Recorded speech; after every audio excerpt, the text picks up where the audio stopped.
Well, I finally got this little Kovea Cupid heater running off this 10-pound tank instead of the usual 1-pound propane camping tank.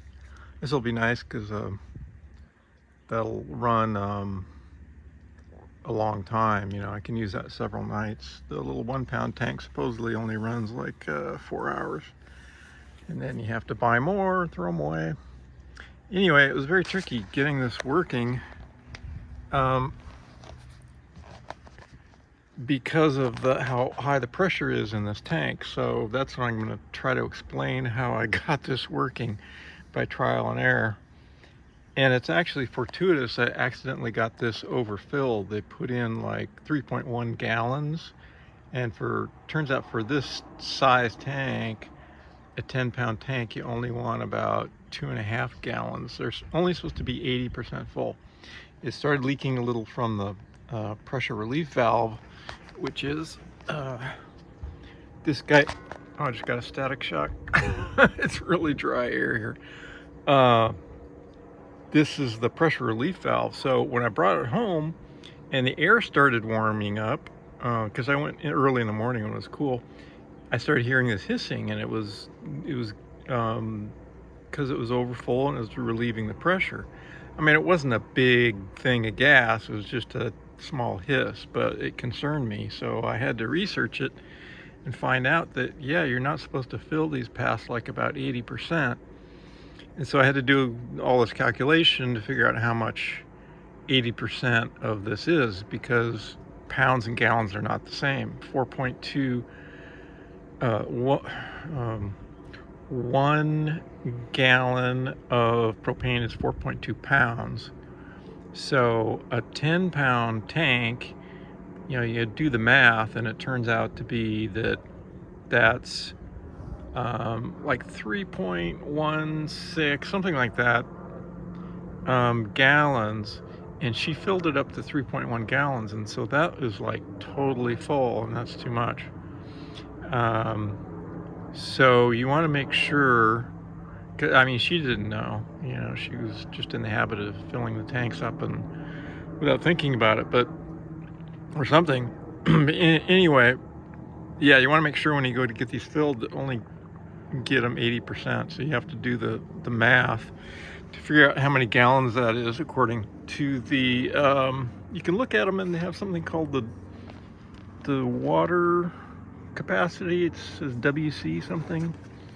Where is it? Oh man, it's all the way over here. Water capacity, 26.2 pounds. So yeah, you do some math and you figure out what the number of pounds, and then do more math and figure out how many gallons it equals. My intent in this video is not to do that. And by the way, I've got it on the scale because I want to run it and burn off the extra propane. But it turns out it was a good thing, because I needed some practice to figure out how to run off this bigger tank. And if I'd gone out into the boonies and was out there camping and it was getting really cold and I had to try to figure this out, it would have taken me, you know, I would have gotten so frustrated I probably would have just given up. But it was very tricky. So here's what's going on. This tank is pretty high pressure, even with the little 1-pound propane tanks, rather than using, you know, the butane, which is what this was mainly used with.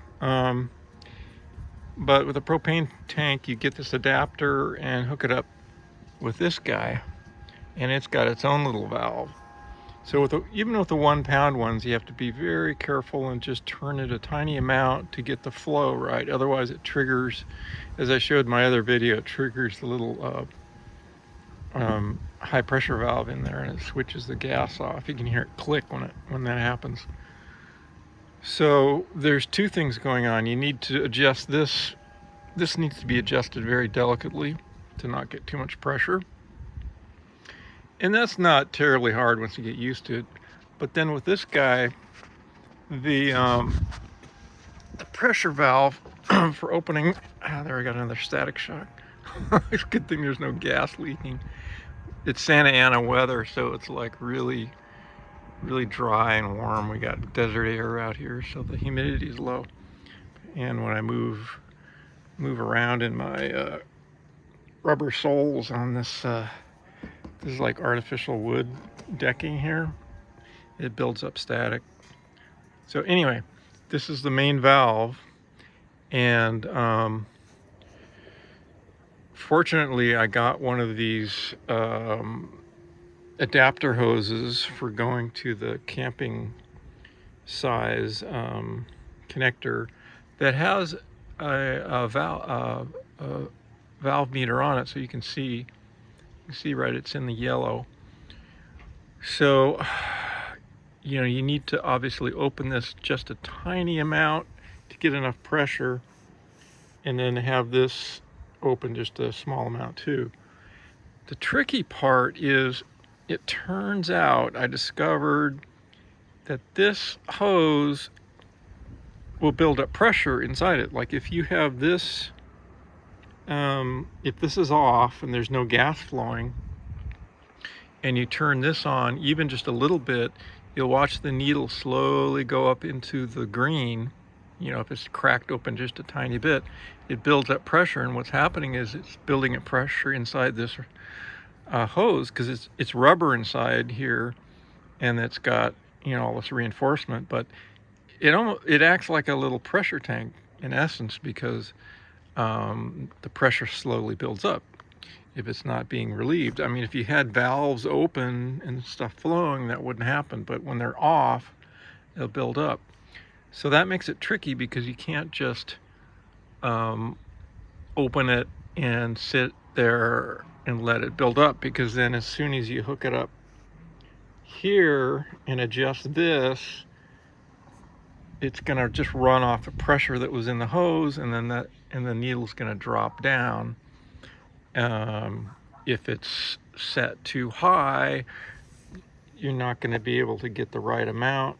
The pressure's going to be too high. If it's too low, it's going to build up in here, and then you run it, and then it runs out of gas. So after much trial and error, I discovered that the trick is, you open this one just a tiny amount. You have this already pre-adjusted to, you know, you have to experiment, but for me it was just like, whatever that is, less than a quarter turn, like a fifth of a turn. So you turn this on, it starts to build up pressure, and then you quickly hook it up. If you wait too long, the pressure is going to build up in here, and it's going to be too much. So you have to find that right amount, and maybe I'll like mark this or something so I know what the amount is.